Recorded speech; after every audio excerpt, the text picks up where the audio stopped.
at her venue and doing all the food for it.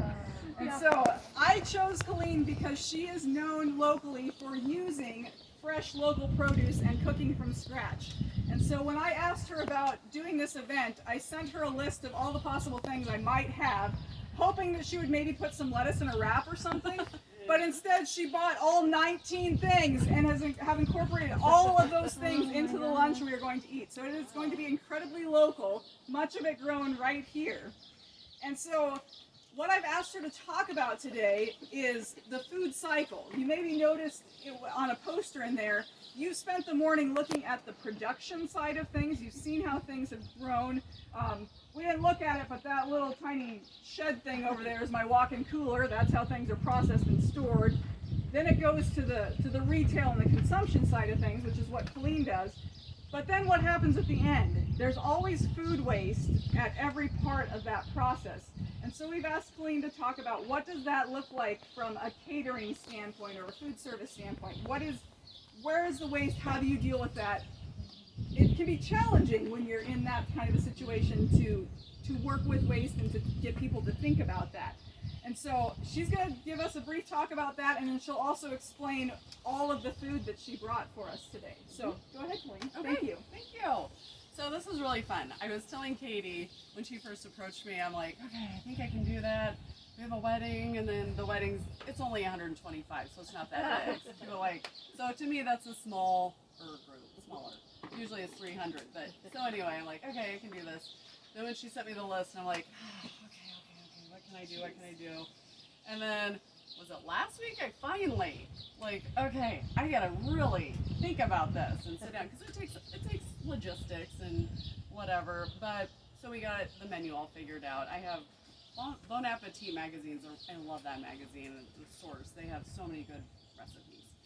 Anyway, I'm going to start at the end, and we'll start with composting and what we do with the food waste. So we have a lot of scraps. So it's a lot of, when I pick up the vegetables Thursday night from the farmer's market, Katie, and I'm all packed and ready to go, and I knew we would have to wash because, little critters love lettuce, and they love kale, and they love dust or whatever. So, there's dust and dirt in the fresh produce because it's fresh. So we started washing it, so I packed everything, put it on my walk-in, and then, was it yesterday? Yeah, yesterday was Friday. We started washing. So we have big bus tubs and filled them with water. We wash the kale, rinse it. It takes like 2 or 3, 4 rinses, and then change the water, dump it out, do all that. And then we stemmed everything, just the kale. The only waste, I should have made a list, so I'm just doing this off memory. The only waste we had, were the eggshells went in the compost, the peels from the asparagus ends, the kale stems, and the cilantro, the really tough stems that I didn't use, but we used most of it. That went in the compost along with, that was about it. Then the rest of the scraps, like say the onion ends, the garlic ends, the herb, and some of the other stuff. Then we put that in a broth, or we add water, we cook it on the stove and make a nice vegetable broth. And we use the vegetable broth in our lentil rice salad that you'll be eating. So a lot of that stuff, the scraps, you can use in vegetable broths. The only thing you don't want to use is probably the salad turnips or the ends of those, kohlrabi. Those were some of those things. I did save the greens on the turnip heads because I might saute those. I didn't today because I ran out of time. So there's that. So anyway, back to that, you can use carrots. You just want to stay away from the cruciferous vegetables like broccoli, cauliflower. They just get a smelly, it might make your vegetable broth smell. Anyway, there's that. What's the other thing? Cilantro leaves, that has a very strong flavor. So I use the rest of the herb stems. It's neutral. Then for scraps, we have a big 5-gallon bucket every day. We have one by our dish sink.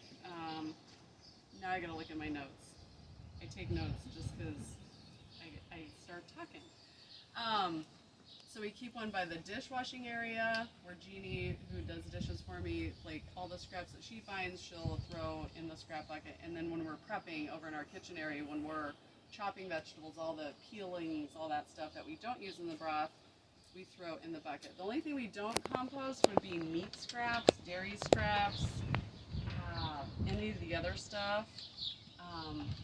doesn't go in there. You probably could, but I don't know. It gets smelly and stuff. So then we take that home. Last night I had a 5-gallon bucket plus half a one that I took home, and our chickens. So I have a compost pile, and also the chickens wander over and get what they want. So it's a win-win. This time I got all my eggs from Katie, because right now we're very low stock on chickens, so we don't get as many eggs. So we do have a lot of eggs that we have too, but it works good. Okay, so then back to composting. The hardest part, I mean, the easiest part for me as a caterer, I know exactly what we're making. I know what we can compost. I know what works, and we don't have a lot of waste, generally. For a restaurant, it's probably hard for them because they sell so much. You have leftovers. What do you do?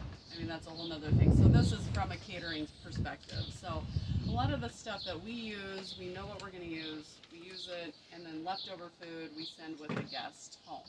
So that's how we do it. And then as far as another reason I was really excited to do this menu is with catering, everybody is, you know, they're feeding large volumes of people, so they're on a budget.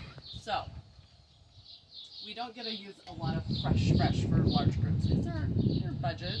But my goal is, I was talking to Riley earlier, I'm like, I wish I had a restaurant and then I could use this stuff and then I could run specials, and then, but then that's a whole nother thing, and I don't want to run a restaurant. So maybe once a week we'll do a pop-up venue with garden fresh stuff. And I try to incorporate that as much as we can into our menu, like salads, some of the herbs, some of the easy stuff that people will eat a lot of. So that helps. Okay, gotta go back to my notes. As far as, okay, composting too in the summer months, it's really hard, I guess, if you're in a restaurant situation or at home, just getting it out of your kitchen because it attracts fruit flies, pests, flies, mice probably. So every day we take it out, dump it, and start over fresh. And then we bleach our buckets and wash them out so it doesn't get sticky and smelly, because they do. The winter months, sometimes we can get by a couple days of not emptying. We just keep the lids on it and stuff.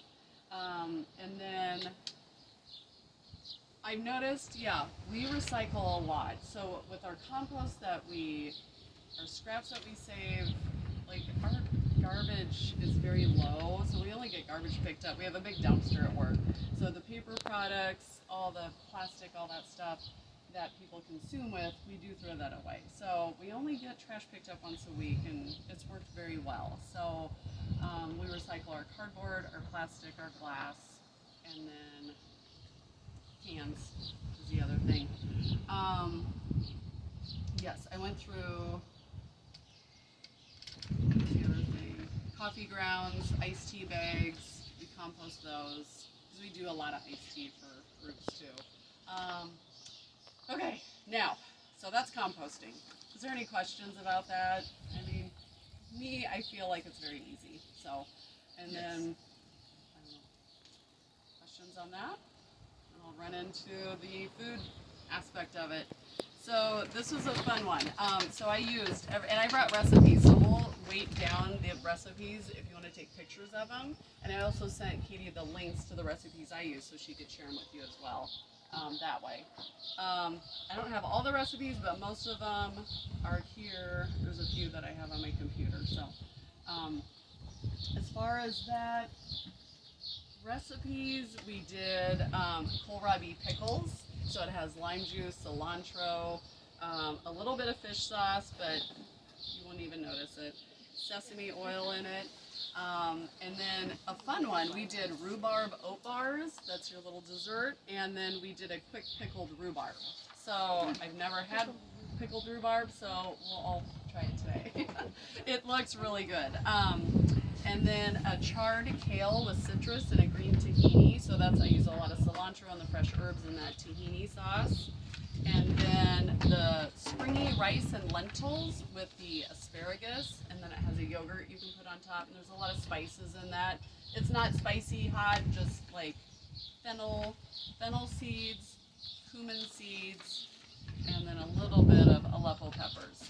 And then sweet potatoes, we did roasted sweet potatoes with charred lemons, and then crunchy pecans and sesame seeds, and there's herbs in that too, and a lot of flavor going on there. What am I forgetting?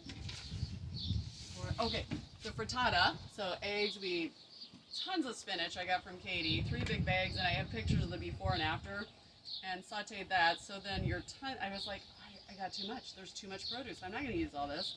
So then this morning, of course, I'm cooking, and I'm like, well, it shrunk. Okay, there's plenty, and yeah, it's perfect. The asparagus, I think I got like 5 or 6 bunches, and Katie's asparagus was huge. I'm like, oh, I don't think I need all this. Again, I chopped it up, I used it, and it was perfect. So you'll see that in the rice and lentil salad. The mixed green salad, and it has sun-dried tomatoes, capers, the salad turnips, and then we did an herb vinaigrette. So all the herbs I used in that vinaigrette as well. And the frittata had the eggs, spinach, onions. I'm gonna look. And then, oh yeah, the kale. The roasted kale salad. That was tons of kale. We had like a bus tub full of kale, heaping full. Jeez. So I roasted that. I took 3 big pictures of the kale, or big pans, sheet pans. Like, our ovens are huge, so our sheet pans are like huge. I'm like, that's too much. But we roasted it, and it walks down. So it's amazing what you can use. And so when you go through the line, think the kale salad especially, just take a little bit because it's compacted flavor. So everything, it's just a nice sampling of everything that you can have and go through. That's it. I don't know. Any questions, or everybody's hungry and you want to eat? What is fish sauce? Fish sauce, it's an Asian type of sauce.